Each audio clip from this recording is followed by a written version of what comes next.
Assalamualaikum warahmatullahi taala wabarakatuh. Cikgu-cikgu, maaf saya record ni sedikit lambat. Cuma untuk hari ini saya akan uh, bagi penerangan mengenai modul yang kedua, iaitu modul Diversity and also Education. Jadi untuk modul yang kedua ni sebenarnya diversity ni kena fahamkan dulu apa maksud diversity. Hopefully cikgu-cikgu yang dah pergi ke fasa 2, sebab saya sendiri saya tak pergi ke fasa 2 sebenarnya. Cuma yang ni saya apply daripada ilmu yang psikologi dan counselling yang saya belajar sekarang. Okay. So far saya akan share screen.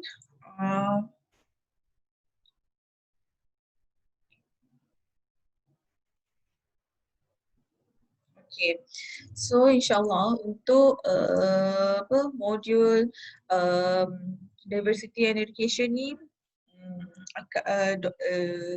terpulang pada cikgu. Kalau pakai online, you can use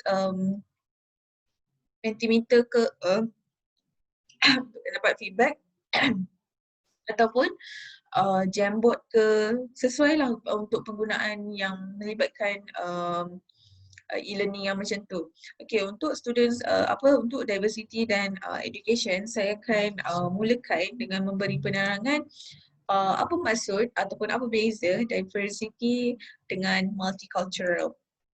So saya akan cakaplah diversity ni merupakan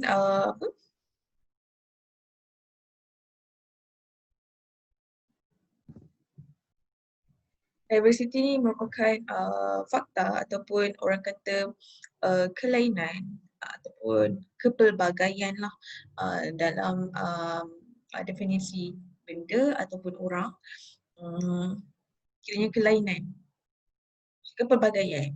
Itu dia punya definisi yang ringkas.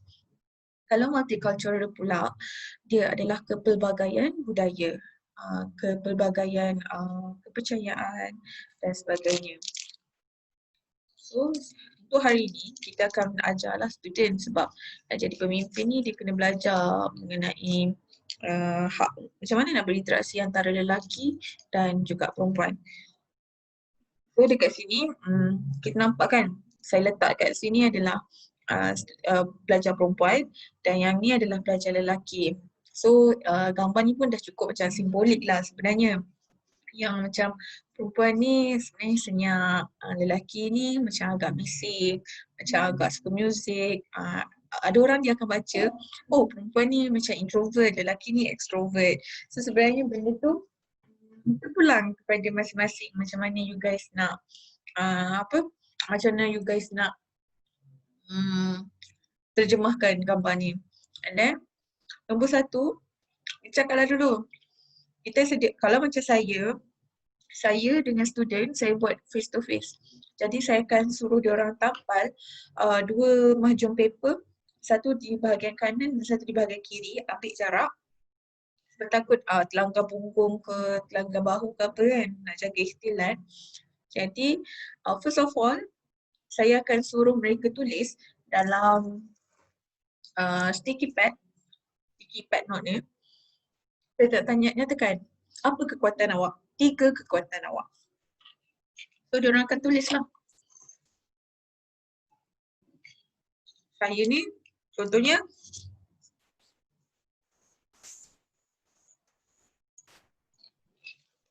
saya ni penyabar. Nombor 2, saya ni caring. Saya ni caring. So nanti kita tampal lah dekat dekat bahagian mahjong tu kita tampal caring, penyayang. Kalau untuk students, diorang punya result kadang-kadang diorang akan cakap, oh tulisan cantik, macam tu. Pandai melukis, suka hati diorang lah, itu kekuatan diorang. So tidak ada jawapan yang betul maupun tiada jawapan yang salah. Okay, next kita akan pergi, kita tanya dia, apa kekurangan awak? Tuliskan 3 dalam sticky note juga. Kalau boleh, untuk student perempuan, kita bagi satu color. Untuk pelajar lelaki, kita buat satu color yang lain. Tak semestinya biru ni untuk lelaki atau pink untuk perempuan, tak juga. Macam saya bagi je pink untuk lelaki, kuning untuk perempuan. Sebab pada saya, lelaki dengan perempuan universal. You boleh suka colour apa je. Okay. Bila dia orang dah macam untuk aktiviti macam ni, dia orang akan bergerak tau, dia akan move. Dia akan fikir apa dia punya kekurangan dia. So macam dah masing-masing brainstorming kan. Lepas tu dah berapa minit dia orang dah sudah, boleh pula lagi pada apa kekuatan lelaki. So masa ni dia orang pun macam, okay. Pelajar yang perempuan ni akan tulis, dia akan tampal dalam paper yang sama ataupun dalam Jamboard yang sama ataupun tulislah dalam Mentimeter. Dia akan cakap lah lelaki ni kuat, lelaki ni lelaki ni macam penyabar, rasional, logik. Sebab saya dah buat dengan student saya dan saya akan tunjuk pada sheet tu.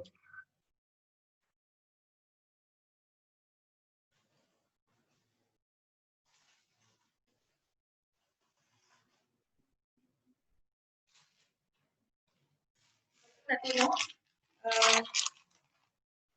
ini antara yang student saya tulis.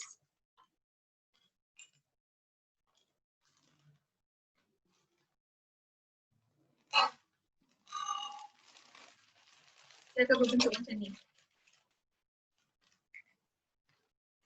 Dia akan tulis contohnya yang ni, inappropriate sometimes. Mungkin ini ingat saya yang student perempuan tulis pada lelaki lah. Bahagian sini.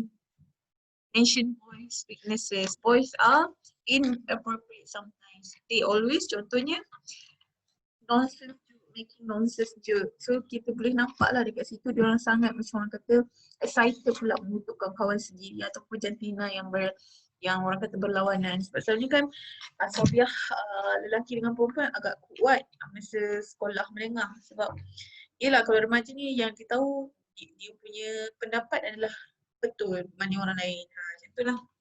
So ada yang diorang tulis kat sini also annoying dan juga heartless. So kat sini banyak lah. Yang ni mention boys weaknesses lah yang saya ingat. So lepas cikgu tengok slide, bagi masa untuk student tulis dan kemudian ni kita move kepada slide yang lain iaitu mention girls weaknesses. So ada yang tulis macam girls ni malas dan they always blah blah blah. So setiap sekolah saya percaya setiap student ada jawapan yang sendiri mengenai this kind of apa orang kata jawapan sendirilah dengan attitude masing-masing kan. Mungkin sekolah saya ni student dia just sudah ada lelaki dia, tapi taklah sekadar tu. Macam dia nampaklah ketidaksekutuan ni. Jadi saya rasa mana-mana sekolah pun sama je. Kids kan. Cikgu cok bercinta pula. So itulah love-hate relationship. Okay, kemudian yang ni saya cakap lah kenapa why everyone at your team should have a voice. As a leader, kita kena beritahu lah kenapa diversity ni perlu. Suruh minta diorang list 3. Ini kalau tak cukup masa, skip pun tak apa. And then kita akan tanya dia slide seterusnya why we need to understand each other. So nanti dalam masa yang sekarang ni nak bahagikan dalam boleh nak suruh diorang jawab sendiri ke, suruh diorang duduk dalam grup 5 orang ke macam mana, bincangkan kenapa kita kena percaya, kenapa kita kena faham antara satu sama lain, especially among SRC ataupun among pengawasan. So dia akan cakap lah, kini nak kurangkan konflik, nak lebih memahami, nak bla bla bla. Very nice. You will get a nice response from the students. Okay, yang case study ni pula, hari tu saya bahagikan grup saya pada 3 grup sahaja sebab kami tak ramai, 14 orang. Jadi saya cakap, saya bagilah setiap grup ada satu case study. Saya cakap Azlan ni is one of the SRC members in his school. He always keep SRC meeting and didn't notify teacher or head prefect. So even if he attended the meeting, he chose to isolate himself and didn't give any feedback. What should you do as a teammate?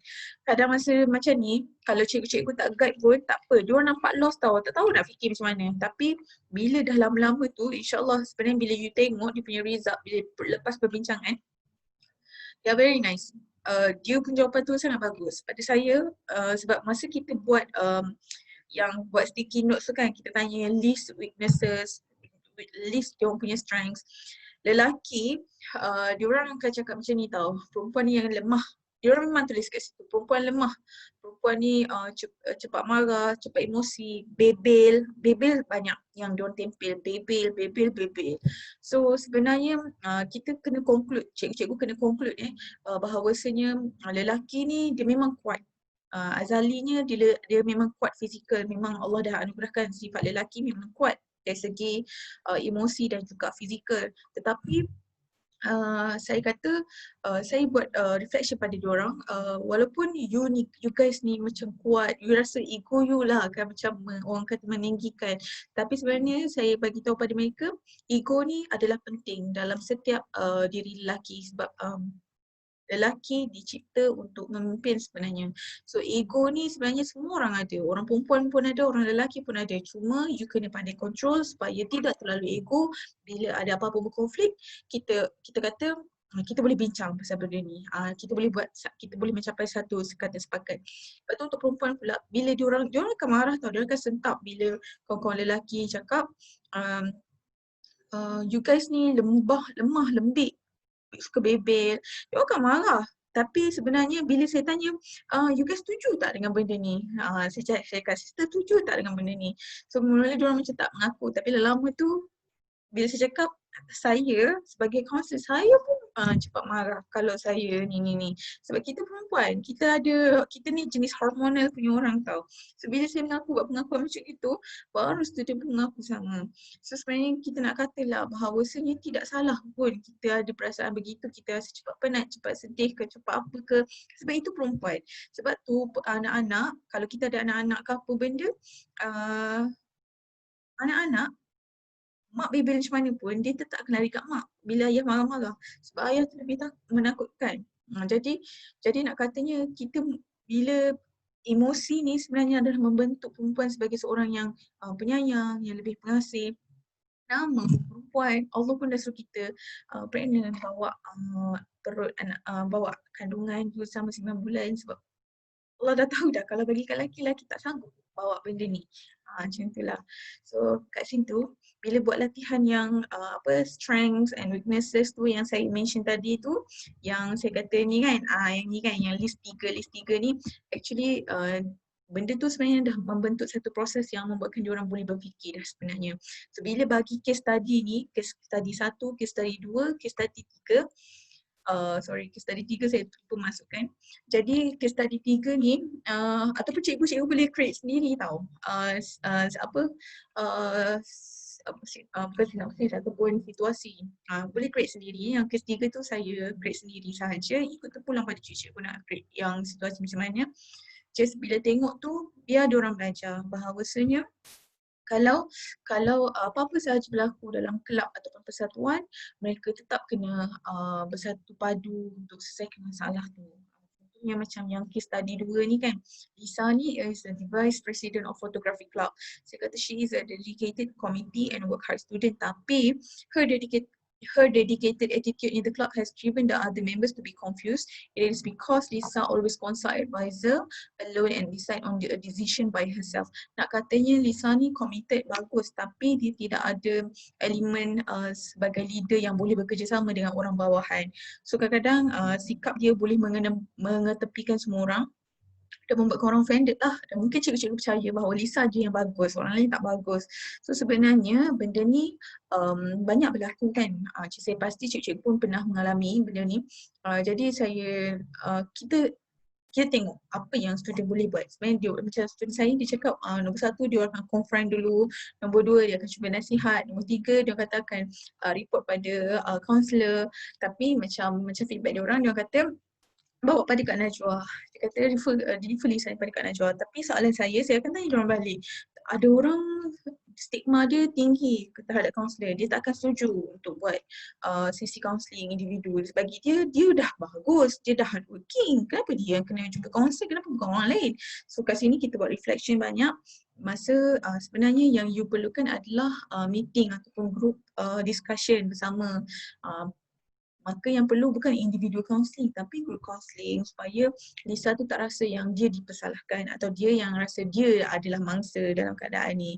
So benda ni sebenarnya membuka mata lah student. Actually saya sangat gembira bila buat dengan student saya nampak dia orang macam wow, you guys faham lah apa yang I ajar dan you macam you boleh apply terus lah. So kat sini cikgu-cikgu boleh nampak lah sebenarnya it's very good thing. Saya cakap modul 1 dengan modul 2 sangat related dan sebenarnya modul 1 dan modul 2 ni ibarat icebreaking kepada modul-modul yang lain sebab kat sini pun diorang dah banyak menggunakan level kelompok punya discussion kan, group discussion, so diorang dah banyak interaksi walaupun susah awal-awalnya macam nak jaga ikhtilat macam jauh yang tu tak bercakap kan. Bila dah setiap benda saya minta diorang buat discussion berkumpulan, lama tu diorang alhamdulillah okey. Saya mendoakan guru-guru pun diberikan ketenangan dan kemudahan untuk buat modul ni dan anything apa-apa boleh tanya saya insyaAllah. Terima kasih. Assalamualaikum warahmatullahi wabarakatuh.